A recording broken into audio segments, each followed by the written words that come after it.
Salut à tous, on se retrouve pour l'épisode 2815 du Zap Image. Donc petite parenthèse avant de commencer la vidéo, vous avez remarqué les gars, c'est pas le même décor que d'habitude parce que je suis pas chez moi pendant une semaine. Donc voilà, ça sera un décor un peu différent. Mais bon, nous on s'en fiche du décor, c'est bien les infos et ça aurait été les mêmes si j'étais chez moi. Aujourd'hui les gars, c'est bien ça le plus important, c'est l'actualité du foot et on commence aujourd'hui en ce 18 février avec des anniversaires. Donc voici tous les joueurs qui fêtent leur anniversaire aujourd'hui. Donc un joueur ultra connu, Nathan Ake, défenseur néerlandais de Manchester City, fête aujourd'hui ses 29 ans.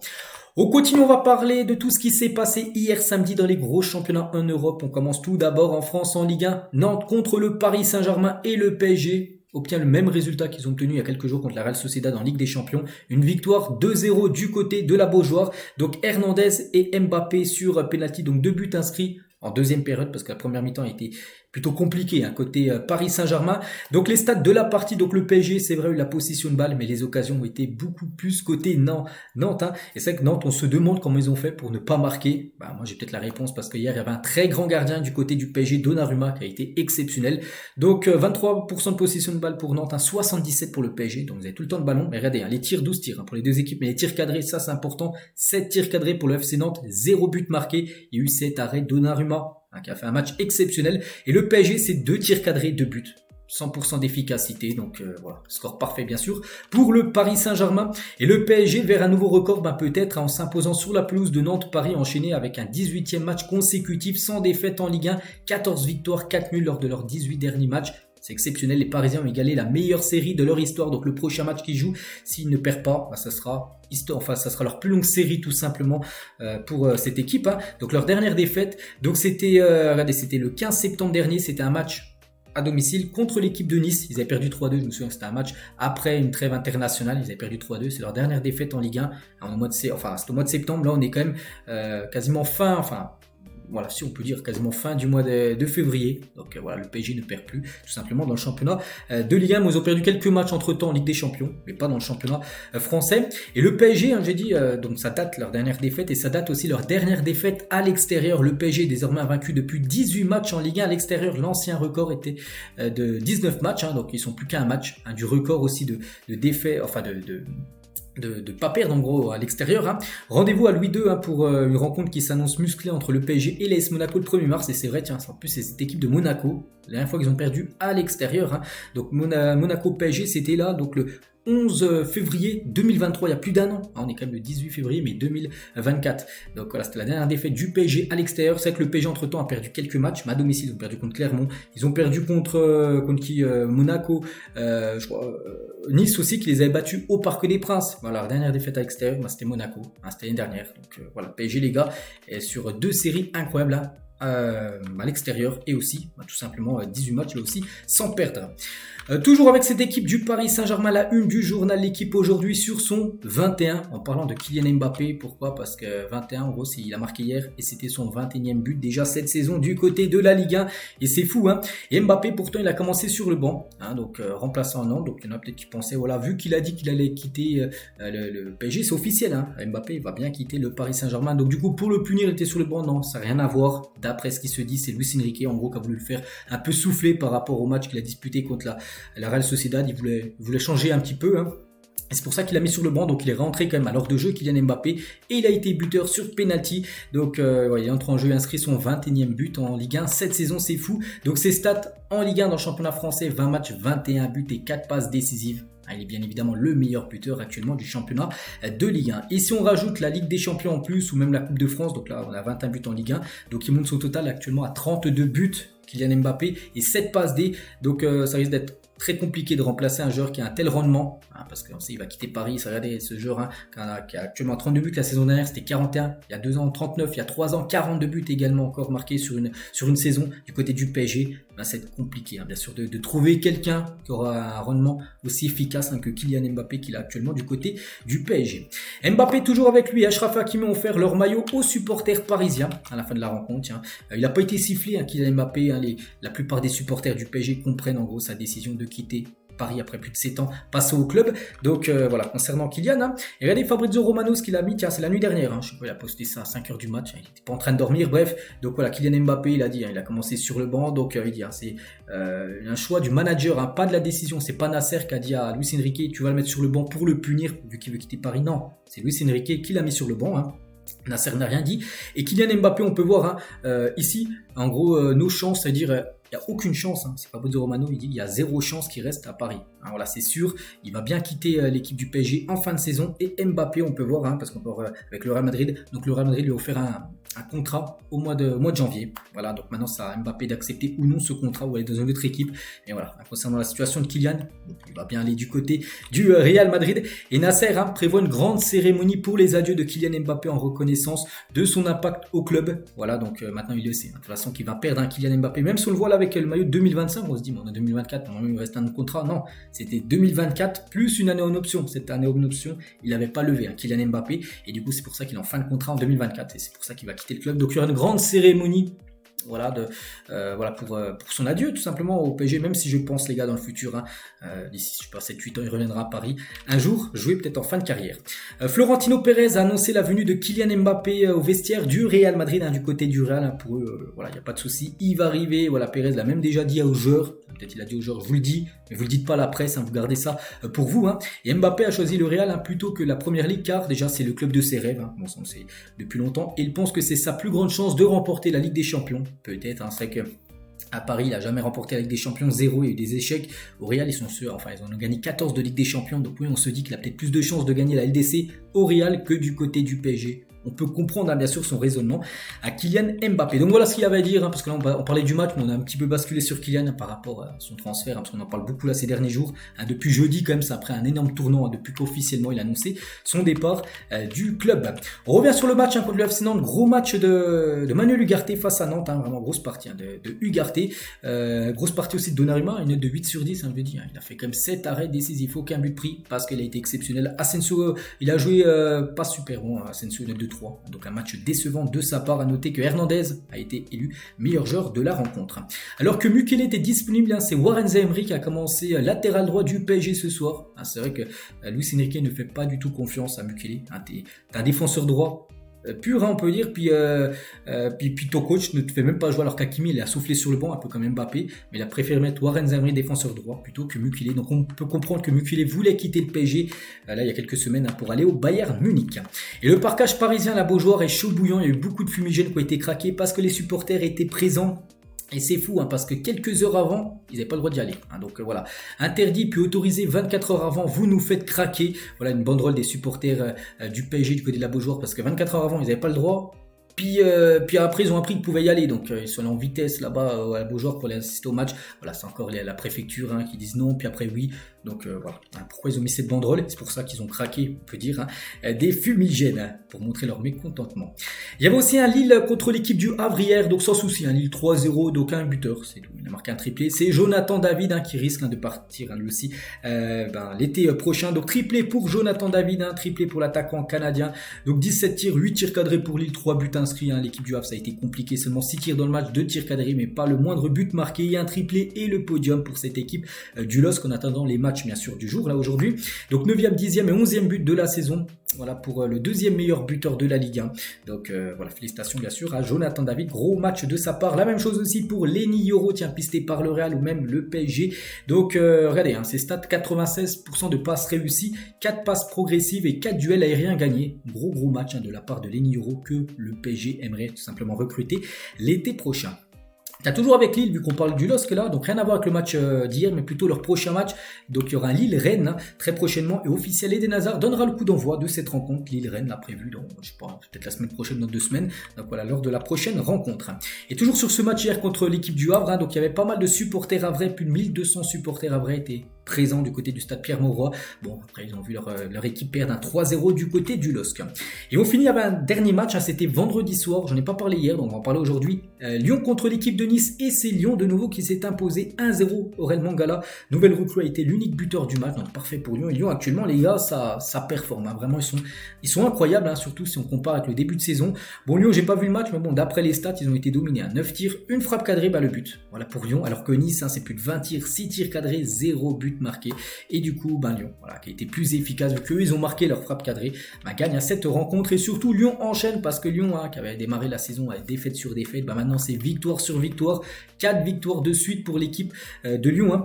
Donc contre Nice, contre Montpellier, contre Lille et contre l'Olympique de Marseille. C'est toujours des victoires seulement avec un but d'avance. Je peux voir 2 fois 1-0 et 2 fois une victoire 2-1. Mais voilà, soit 5-1 ou 1-0, c'est pareil. Ça donne 3 points au classement. Et là, c'est 12 points pris sur les 12 derniers points possibles pour cette équipe de Lyon. Et Lyon valide c'était vendredi soir, un 9e succès en 13 matchs sous Pierre Sage. Pierre Sage, le gars, il a totalement changé la donne du côté de Lyon. Lyon est ce soir provisoirement 11e de Ligue 1 en attendant tous les matchs. Bien sûr, du week-end, où il risque peut-être de perdre 2 ou 3 places. Bref, Lyon est en quart également de finale de Coupe de France. Donc pour l'instant, ça va beaucoup mieux sous Pierre Sage, que ça a été le cas avec Grosso ou Laurent Blanc, les 2 anciens coachs où eux, ils avaient floppé du côté de Lyon. Et les équipes que Lyon a battues sous Pierre Sage, donc Monaco, Marseille, Lille, Nice, Toulouse, Nantes, Montpellier, Bergerac et l'équipe de Pontarlier. Donc de belles performances contre des bonnes équipes de notre Ligue 1. Et voilà, peut-être une saison en plus avec un trophée. S'il remporte la Coupe de France, on verra. C'est que Lyon peut peut-être sauver sa saison et peut-être même faire une bonne saison. S'il finit, je sais pas, peut-être dans les 8 premiers, gagner la Coupe de France, mais il serait qualifié en Europa League, ce serait une bonne saison pour Lyon. C'est fou de dire ça, quand on pense à la situation du club. Il y a encore quelques mois, et Pierre Sage est très fair play après le match contre Nice. C'est un résultat qui est flatteur. C'est vrai que un tir cadré, ils ont marqué leur but, alors que Nice a plus de 6 tirs cadrés, 20 frappes dans le match, ils n'ont pas marqué. Bref, donc Nice est une très bonne équipe. L'arbitrage, parce qu'à ce qui paraît, je vous ai dit, j'ai pas vu le match, mais j'ai entendu beaucoup de choses sur l'arbitre, qui était Clément Turpin. À ce qui paraît, il a été plus côté Lyon que côté niçois. Donc lui, il a dit à l'arbitrage, je ne veux pas m'exprimer là-dessus, comme je ne m'exprime pas quand ça nous est défavorable. Je pense surtout que Nice méritait mieux et je comprends leur frustration. Donc très fair play. Il dit que Nice méritait au moins le nul. Ils ont perdu. Bon, tant mieux bien sûr pour Lyon. Ils prennent bien évidemment la victoire et c'est vrai que du côté de Nice, ça passe pas du tout. La voici la une de l'équipe du samedi 17 février, donc c'était hier, ils ont mis en gros un journal, l'équipe la une, mais il y a déjà pas mal d'années où Nice avait été volé à Lyon, ça a été la même chose, ils ont mis cette photo Nice volé à Lyon, voilà, de cette une de l'équipe qui datait, je sais pas, c'était quand, peut-être il y a 20-30 ans, mais ils ont mis cette une parce que pour eux, Nice a été volé du côté de Lyon, et Jean-Pierre Rivière, qui est le président de Nice, qui était présent pour ce match, est remonté contre l'arbitrage de Monsieur Turpin, Clément Turpin, sincèrement ce n'est plus possible, il faut qu'il se remette en question, c'est une personne arrogante, il est intouchable, en gros tu peux pas parler avec lui. On se demande ce qu'il faut faire pour qu'il change en gros parce qu'il fait n'importe quoi. Donc voilà, c'est vrai, ils sont très énervés, les joueurs niçois direction contre Clément Turpin. Pas trop ce qu'il a fait, mais bon, je pense qu'il a dû faire n'importe quoi, comme souvent. Todibo, tiens, il a dit, sur l'arbitrage, je ne suis pas du genre à me plaindre sur l'arbitrage, on aurait pu plier le match bien avant ça, on est tous des hommes, des grands garçons, se remettre en question, c'est la moindre des choses, donc lui, il aurait pu parler de l'arbitrage, mais il ne veut pas seulement se remettre sur ça, mais voilà. Lui aussi, il en pense aussi, que l'arbitrage était mauvais et Bulka, donc lui, il se cache pas, les gars. L'arbitrage, c'est un scandale. Pas seulement ce match, parce que l'arbitre avait aussi une influence sur le match d'avant, selon moi. On a revu les images, pour moi, c'est juste un scandale, tout simplement, l'arbitrage de Clément Turpin lors de cette rencontre. Et tiens, Marcin Bulka qui a été interrogé sur le départ de Mbappé, par un journaliste hier soir, il a dit pourquoi ça doit nous toucher, qui quitte Paris, madame, donc celle qui lui a posé la question, on joue à Nice, donc ça ne nous concerne pas, c'est pas notre problème, ces questions, il faut arrêter un peu, car ça ne sert à rien. C'est que on est supposé en plus une question, oui, l'arbitrage, puis après, qu'est-ce que vous en pensez du départ de Mbappé, alors qu'en plus lui il venait de perdre, voilà. Il a dit il s'en fiche tout simplement et on peut comprendre parce que Mbappé ne joue pas du côté de Nice. Toujours sur ce match, Gaëtan Laborde, une note de 3 sur 10, un mauvais match de sa part et Lopez, les gars, très bon bien sûr, j'ai dit pas mal de tirs cadrés de Nice qui n'ont pas marqué, que les arrêts de Lopez, une note de 8 sur 10 dans le journal L'équipe. Et à la fin du match les gars, il s'est passé encore du caillassage de bus, ça c'est pas fou, donc un quart de supporters de l'OGC Nice a été caillassé après la rencontre face à Lille, un des membres a été blessé, donc dans le bus niçois pris pour cible sur l'A46, donc une autoroute, une quarantaine de supporters de Nice étaient à bord. Une pierre est arrivée par le haut du pare-brise et a frôlé la tête du chauffeur. Alors que lance à pleine vitesse sur l'autoroute le bus. Peut-être qu'il y avait des supporters, je sais pas si c'est des supporters, je pense de Lyon. Je sais pas si on peut appeler ça des supporters qui étaient sur un pont. Vous savez, sur les autoroutes, on balançait une pierre et c'est passé juste au-dessus de la tête du chauffeur. Imaginez, le chauffeur aurait pris la pierre. On ne sait pas, il serait tombé peut-être KO, le bus serait pu faire un accident, mais il y en a, les gars, ils sont complètement fous. Donc voilà ce qui s'est passé à la fin de cette rencontre. Bref, nous on reparle football. Donc le PSG qui s'est imposé, donc la très bonne opération, vu que Nice s'est incliné, donc le PSG a maintenant 14 points d'avance sur Nice, donc voilà, le PSG s'envole, hein. On a 22 journées, il en reste encore 12 de journées, il y en a 34 de journées, donc Lyon avec sa victoire 11e, mais bon, il reste encore pas mal de matchs à être joués, hein, sur les autres équipes, donc voilà, c'est ce classement actuellement de la Ligue 1, donc les 3 matchs, hein, ont été joués aujourd'hui au programme, hein. On peut voir tout le programme avec Brest-Marseille ce soir à 20h45, et concernant cette rencontre, Jordan Verretou devrait de nouveau être absent ce soir pour le déplacement à Brest, il manque beaucoup, hein, Verretou, parce qu'il est important, puis il est blessé depuis quelques temps, et ce soir il devrait de nouveau ne pas être là pour ce déplacement à Brest. Et Metz, les gars, tiens, qui joue contre Montpellier cet après-midi. Et Metz va jouer 4 matchs hyper importants. Regardez, Metz, les gars, ils sont combien en classement? Ils sont avant-derniers. Donc, ils vont jouer contre Montpellier. Ils vont jouer contre... tiens, on va voir. Hein. Donc, ils jouent Montpellier, ils jouent Lyon, hein, qui est aussi une équipe qui joue le maintien. On peut dire Nantes et Clermont. Que des équipes en bas de tableau. Donc, voilà, il n'y a pas le choix pour Metz. Il va falloir prendre des points sur les 12 possibles, là. Qu'on a des concurrents directs pour se maintenir. Il faudra prendre le plus de points possible. On passe rapidement à la Ligue 2, les gars. Angers contre Saint-Etienne, c'était hier, et Saint-Etienne s'est imposé 3-0 lors de cette rencontre. Parfait pour les Verts, les gars. Angers, c'était deuxième comme de la Ligue 2. Saint-Etienne, les gars, ça performe à Saint-Etienne, enchaîne, parce que Saint-Etienne, la belle semaine, ils avaient déjà joué lundi dernier. Ils avaient fait une victoire 5-0 face à 3, Manita. Puis là, hier, une victoire 3-0 face à Angers. Donc 8 buts inscrits sur la semaine là, qui vient de s'écouler. Donc 5e de Ligue 2, actuellement barragiste pour remonter en Ligue 1. Donc voilà, Saint-Etienne actuellement, bah, ça va bien. Et moi je kifferais, j'espère les gars qui vont finir. Moi j'aimerais bien déjà que la GOCR remonte en Ligue 1. Et pourquoi pas la deuxième place occupée par Saint-Etienne. Je kifferais voir ces deux équipes-là remonter en Ligue 1.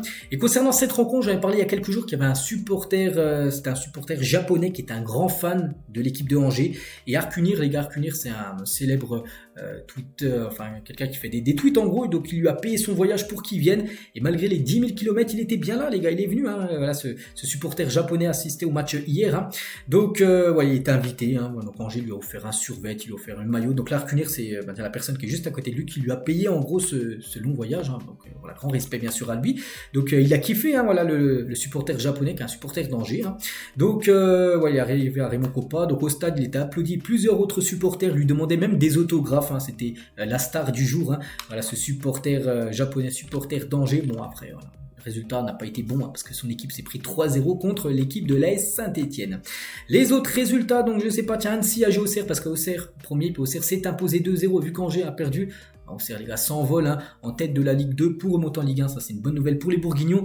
Les autres résultats, Laval a fait un partout contre l'AS Ajaccio. Guingamp a gagné contre Caen 1-0. Amiens-Bordeaux, ça sera demain soir à 20h45. Le classement, Auxerre 4 points d'avance sur Angers.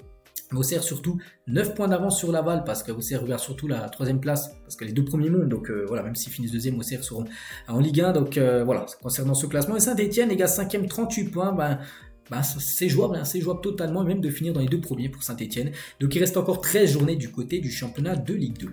Direction la Première Ligue, on commence avec cette affiche. Tiens, il y a quelques années, c'était une finale. Enfin, c'était une affiche de finale de Ligue des Champions. Manchester City contre Chelsea, score final 1 partout. Donc Sterling, buteur. Tiens, ancien joueur de City, il était buteur avec Chelsea contre City. Puis après, c'était égalisation de Rodri, hein, en fin de match. Sinon, ils avaient perdu. Heureusement qu'il a égalisé, Rodri. Ça a été un match compliqué, bien sûr, pour les deux équipes, même pour Chelsea, hein, même s'ils ont failli accrocher cette équipe de Manchester. Donc City a quand même dominé à 31 tirs pour City, les gars, mais seulement 5 tirs cadrés. Ils ont quand même marqué grâce à Rodri. Donc voilà, partage des points entre ces deux équipes. Bon, ça fait l'opération d'aucune des deux équipes. Bon, pour Chelsea, c'est quand même un bon point pris, hein. Surtout à Manchester City et le Blues des Citizens, parce que ils perdent 2 points, hein, dans la lutte pour gagner le championnat, bien sûr, hein.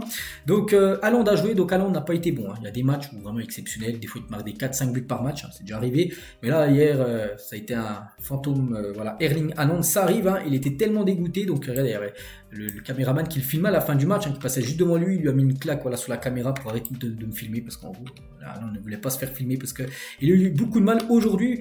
Donc pourquoi? Parce que Axel Disasi, défenseur français de Chelsea, il a énormément esselé, il a été élu homme du match, hein, de ce City-Chelsea, match de patron de la part de l'international français. On peut voir qu'il a reçu le prix du meilleur joueur du match, et ça, Disasi, les gars, 3 tirs bloqués, 4 duels aériens remportés, 16 dégagements, 0 faute. Un match quasiment parfait de lui, hein, contre Manchester City. Il a, comme je dis, il a mis dans sa poche, on peut dire, Erling Haaland. Lui aussi, les gars, il a fait un gros match, hein. C'est Malo Gusto qui a livré une nouvelle très bonne prestation avec Chelsea face à City. Donc l'ancien joueur de Lyon a donné du fil à retordre à Jérémy Doku, hein, qui était dans son couloir, hein. Donc il a vraiment très bien suggéré Doku. Donc vous le voyez dans la liste de Deschamps pour le prochain Euro, peut-être, hein, c'est un défenseur droit. On sait qu'en équipe de France, les défenseurs droits, il en manque, donc on verra ce qu'il aura ses chances s'il continue à faire des bonnes prestations avec Chelsea. On continue Arsenal, le jeu du côté de Burnley, donc pas de soucis. Arsenal les gars, c'est une manita, c'est 5-0 pour les Gunners. Odegaard, Trossard, Havertz et doublé de Bukayo Saka, ce qui fait 5 buts du côté de Arsenal et victoire 5-0, 16 tirs, 7 tirs cadrés, 5 buts. Très efficace à Burnley, les gars, c'est 0 tir cadré. N'oubliez pas que Burnley avait fini premier la saison dernière du Championship, mais voilà, le Championship à Première Ligue, il y a un monde d'écart. Et voilà, maintenant ils essaient de se maintenir, mais c'est très compliqué. Ils ont pris une correction contre Arsenal. Et Arsenal, les gars, en 2024, en championnat, c'est 5 matchs, c'est 5 victoires, 0 défaite, 0 nul, c'est 21 buts marqués pour seulement 2 buts concédés. Regardez-moi, voilà, 5 à la suite pour Arsenal, on peut le prendre 5 à la suite, 5 buts hier, mais aussi 5 victoires d'affilée pour Arsenal. Voilà, il y a un 5-0, il y a un 6-0, il y a un autre 5-0. Voilà, ça va très très bien, ils ont pris seulement 2 buts. Un contre Liverpool, un autre contre Nottingham Forest. Donc ils préparent très bien leur match. Là, c'est contre qui joue Porto, je crois, en Ligue des Champions, la semaine là qui arrive. Donc voilà, Arsenal, ça fonctionne bien. Et le doublé sur la pelouse de Burnley pour Bukayo Saka. Et Saka, les gars, est le meilleur buteur en Première Ligue en 2024 depuis janvier. C'est 5 matchs et 6 buts inscrits par le jeune Bukayo Saka.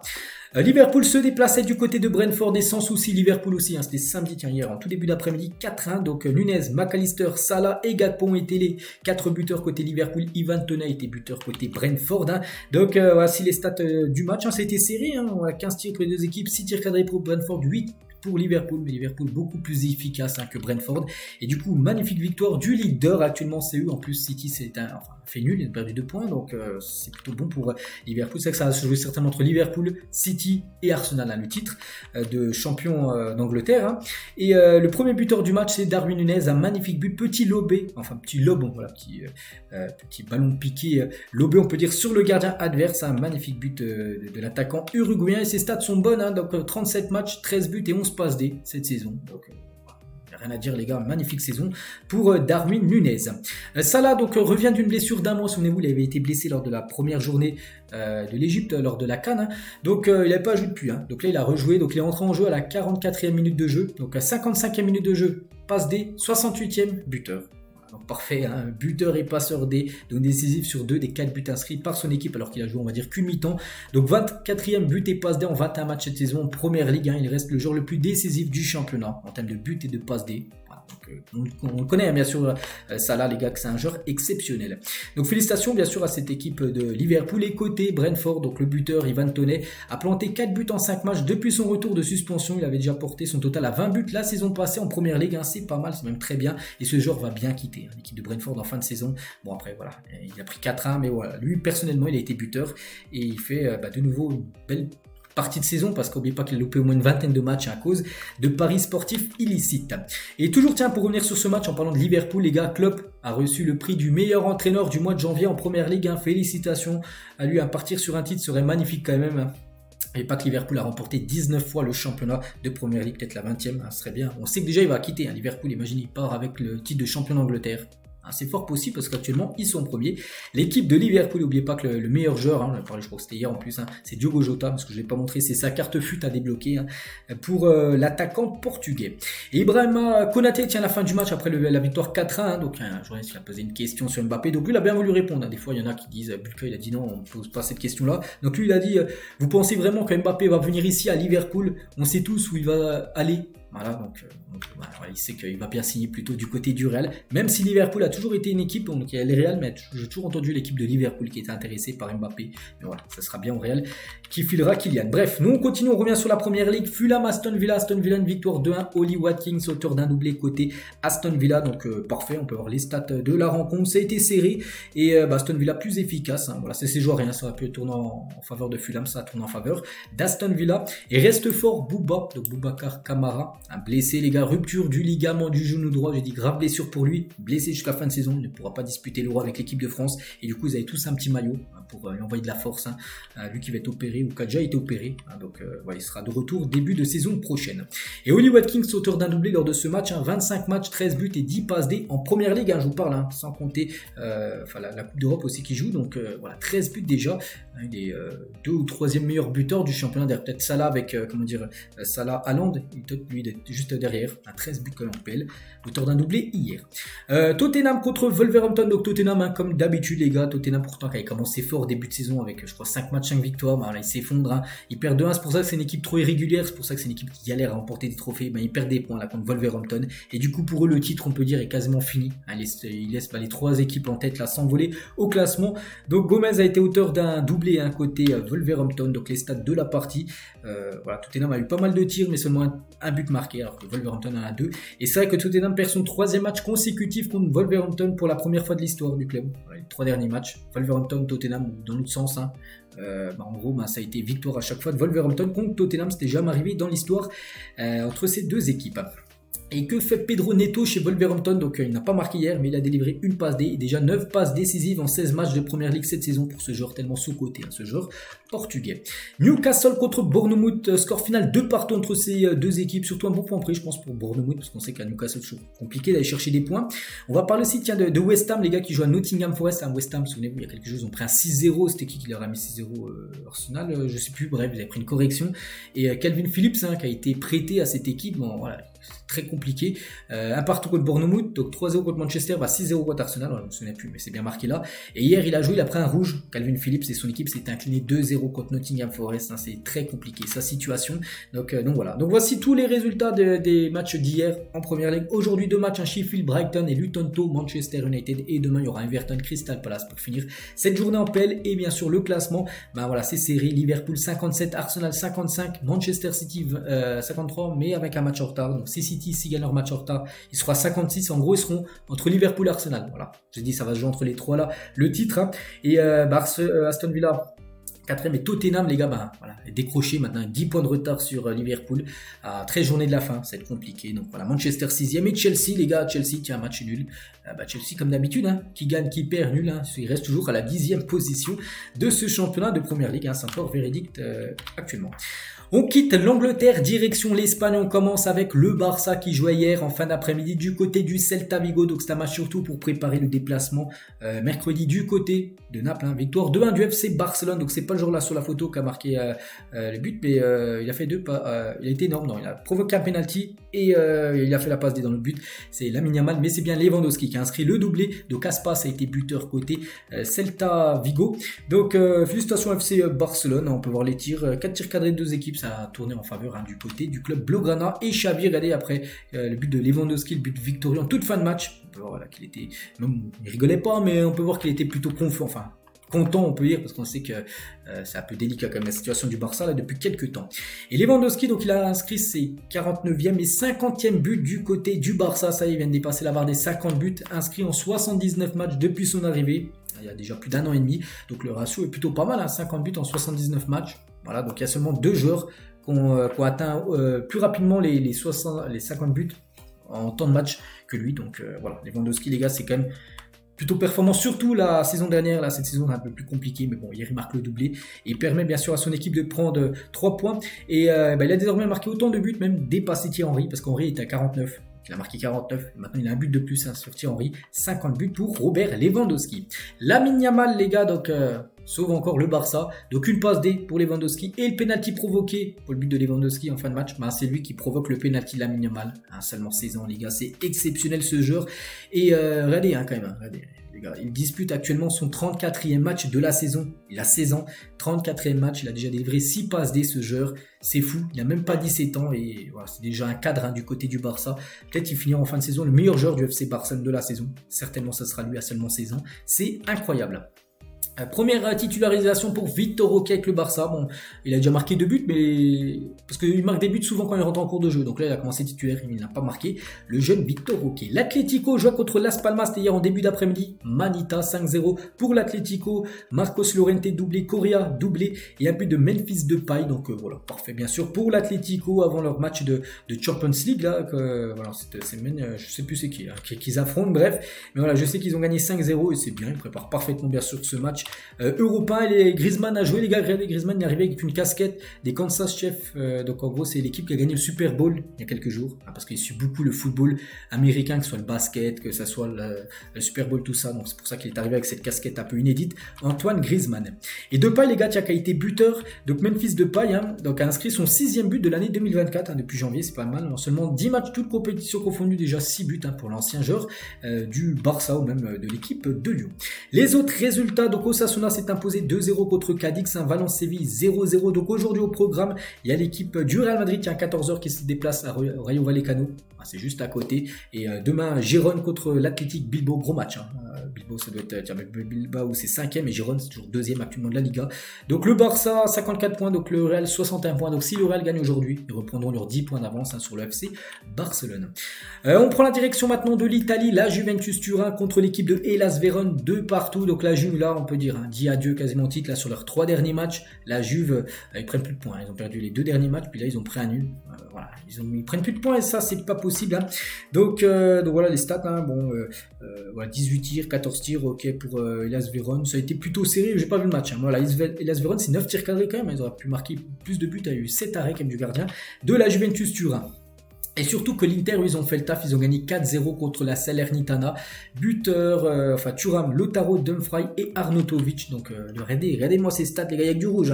73% de possession de balle, 26 tirs, 10 tirs cadrés, 4 buts inscrits. Salernitana, une frappe dans le match, elle n'a pas été cadrée. Bon, après, c'était le premier contre le dernier du championnat. Des fois, il y a des surprises, pas là. Vraiment, l'Inter a été trop fort, tout simplement, pour cette équipe de la Salernitana. Et je crois, tiens, tout à l'heure, je parlais de l'Atlético, je sais plus c'est qui leur adversaire en Ligue des Champions. Bah, c'est bien l'Inter, c'est un gros match, parce que des équipes ont gagné 4-0 et 5-0 avant ce match européen. Et l'Inter, tiens, marche sur la Serie A avec un duo Martinez-Marcus Thuram incroyable, 20 victoires, 3 nuls, 1 défaite, meilleure attaque, 59 buts, meilleure défense de la Serie A, 12 buts encaissés. Martinez, c'est 20 buts et 2 passes D. Et Thuram, c'est 10 buts et 7 passes D. Je vous parle seulement en Serie A. Et si on rajoute la Ligue des Champions, la Coupe d'Italie, la Super Coupe, tout ça, italienne, le duo, les gars, cumulé, c'est 33 buts et 16 passes D. Le duo Lautaro Martinez et Thuram. N'oubliez pas que Marcus Thuram est arrivé libre. Il a fallu venir au PSG et il est arrivé gratuitement pour 0€ du côté de l'Inter. C'est exceptionnel la saison qu'il est en train de réaliser. Naples contre le Renoir, score final important entre ces deux équipes. Donc voilà, ça fait l'affaire de... Bon, peut-être du Renoir qui prend un point à Naples. Et Naples fait toujours du surplace. C'est plus possible pour Naples, les gars. Pourtant, ils se dominaient 25 tirs, 7 tirs cadrés. Mais voilà, Renoir a su les accrocher chez eux. L'Atalanta 3-0 contre l'équipe de Sassuolo. L'Atalanta, ça tombe plutôt pas mal actuellement. Donc 13 tirs cadrés, 3 buts. Il y a eu comme 10 tirs cadrés. Enfin 10 arrêts du gardien de Sassuolo. Et sur ce match, les gars, de 45e plus 5 minutes de temps additionnel, penalty arrêté par Marco Carnacci, donc pour l'Atalanta. Donc le penalty est retiré, je sais pas pourquoi. Et juste après, je retire son penalty. De nouveau, le gardien de l'Atalanta stop de nouveau le penalty. Donc voilà, ça s'est fini à 3-0. Tous les résultats, donc j'ai parlé des plus grosses équipes, Naples, Inter, Juve ou même l'Atalanta. Donc aujourd'hui, Lazio contre Bologne, qui est à 12h30. Il y aura aussi l'AS Roma Frosinone et ce soir, l'AC Milan se déplace du côté de Monza. Et on finit, on va parler rapidement aussi du classement. Donc l'Inter s'envole à 9 points d'avance sur la Juve et surtout, l'Inter a un match en retard par rapport à la Juve. Voilà, l'Inter va gagner certainement ce championnat italien. Donc Juve 2e, Milan 3e et l'Atalanta, je dis, qui fonctionne bien actuellement à la 4e position. Et on finit comme souvent avec le championnat allemand. On commence avec Leverkusen, bien sûr, le leader du côté de Heidenheim. Et score final de 2-1 pour le Bayer Leverkusen. Donc Frimpong et Adli ont été les deux buteurs. Donc, comme souvent, le Bayern s'est imposé. Et surtout, depuis le début de saison, toujours aucune défaite. C'est incroyable ce qu'ils sont en train de réaliser. Je ne sais pas si vous vous rendez compte, c'est fou. Donc 32 matchs de suite sans défaite, toute compétition confondue. Quel travail de Xabi Alonso depuis début août, depuis le premier match qu'ils ont joué officiel cette saison. Ils n'ont pas perdu le moindre match. C'est bien sûr la seule équipe des 5 gros championnats à toujours pas perdu la moindre rencontre cette saison. Donc voilà, ils sont obligés de le gagner le championnat. Après tout ce qu'ils ont fait, arriver 2e, non, c'est pas possible. Ils vont le gagner et ce serait tellement mérité au vu de ce qu'ils montrent. Actuellement, n'oubliez pas que le Bayern reste sur 10 championnats d'affilée allemands remportés. Donc là, Leverkusen très bien parti pour remporter ce championnat. Et Frimpong buteur, Frimpong défenseur droit ou piston, peu importe, 9 buts et 10 passes D pour un latéral droit au piston. Donc Il a des stats de numéro 9, hein, c'est incroyable. Amin Ali également, tiens, buteur et passeur, c'est lui qui a fait la passe D pour le but de Frimpong.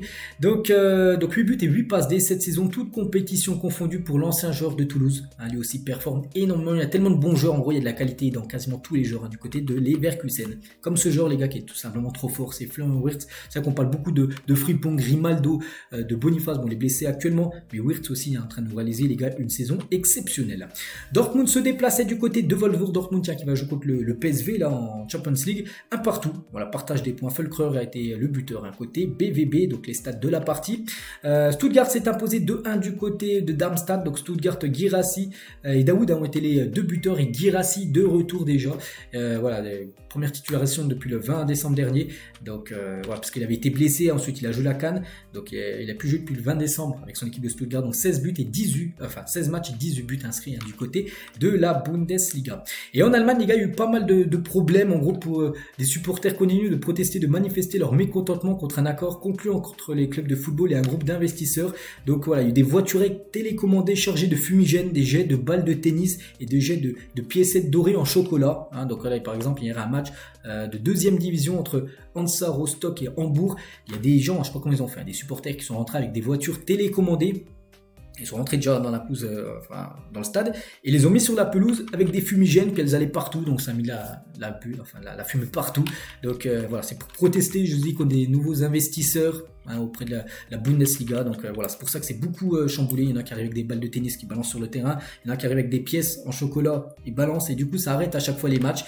Donc voilà, concernant bien sûr ce qui se passe en Allemagne. Leipzig contre Gladbach, Leipzig s'est imposé 2-0. Hier, hein, donc Openda et Xavi Simons, les deux buteurs. Donc Openda, déjà ses stats, hein, 21 matchs, 16 buts et 4 passes D, elle est exceptionnelle bien sûr sa saison. Et la même chose pour Xavi Simons, magnifique but pour Xavi Simons, et lui aussi, hein, ses stats sont bonnes pour le joueur du PSG prêté à Leipzig, hein, 8 buts et 9 passes D, toutes compétitions confondues. Les autres résultats, bon, on a parlé des plus grosses équipes, hein, tiens, par exemple le Bayern qui joue contre Bochum, le Bayern en crise quasiment aujourd'hui, après leur défaite en plus 1-0 là il y a quelques jours contre Lazio, leur défaite 3-0 la semaine dernière contre Leverkusen. Ils doivent réagir aujourd'hui contre Bochum, hein, parce que sinon voilà, le titre sera fini pour eux s'ils ne gagnent pas. Et Thomas Tuchel a dit l'ambiance dans l'équipe est bien sûr déprimée en ce moment avec 2 défaites d'affilée, mais je suis sûr que nous aurons demain toutes les chances, enfin aujourd'hui, hein, et toutes les énergies nécessaires pour amorcer un redressement. Abandonner n'est pas une option pour nous, cela n'arrivera pas ni dans la course au titre ni en Ligue des Champions. Il dit qu'en gros ils vont jouer au maximum. Ils vont rien lâcher, voilà ce qu'il peut dire, hein, Thomas Tuchel sur cette équipe du Bayern. N'oubliez pas qu'il reste plus que 2 trophées disponibles, la Bundesliga c'est mal parti, et la Ligue des Champions, ils ont perdu le match aller, 8e, bon, il reste le match retour chez eux, mais voilà, vu comment joue l'équipe, hein, on se dit que cette saison ça va être compliqué pour eux de la remporter. Et du côté du Bayern, tiens, la nouvelle recrue Sacha Boey, on peut voir qu'il sera absent plusieurs semaines, blessé aux ischio-jambiers, annonce le Bayern. C'est un gros coup dur, hein, pour Sacha Boey ou pour le Bayern Munich. Les autres, enfin le classement, hein, donc le Bayern en 2e position, mais c'est bien Leverkusen, les gars, 8 points d'avance. Bon, le Bayern Munich a un match en retard contre Bochum aujourd'hui, qui est 15e, qui joue sa survie en Bundesliga. Donc bon, on parlera des 2 résultats demain. Et on finit les gars juste avec une petite info, parce qu'on a parlé des 5 gros championnats, normalement c'est fini, mais juste avec le but le plus rapide de l'histoire du championnat autrichien, a été marqué hier, c'est Peter Raktov, a ouvert le score après 6 secondes de jeu. Donc en gros, qu'est-ce qu'il a fait? Donc déjà c'est l'équipe adverse qui fait l'engo, ils envoient le ballon directement à leur gardien, et le gardien, je sais pas ce qu'il fait, il prend son temps, il dégage, puis en gros c'est contré sur l'attaquant, voilà, de l'équipe de Peter Ratkov, et du coup il marque, hein, voilà, ce but au bout de 6 secondes de jeu. C'est le but le plus rapide de l'histoire du championnat autrichien. Donc voilà les gars, tout ce qu'il y a à dire aujourd'hui, j'espère que ça vous a plu. On se retrouve demain lundi pour le prochain numéro. À demain.